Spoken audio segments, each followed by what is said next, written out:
के महिमा गाएंगे, उनके चरणों में शीश झुकाएंगे।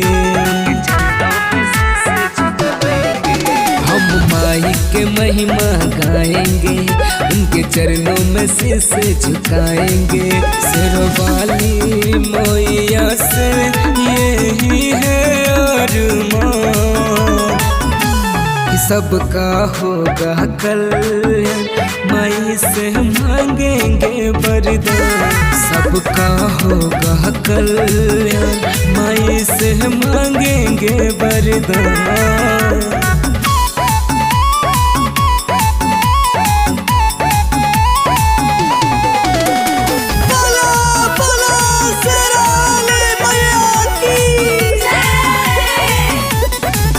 जगत के माई होई खेली तक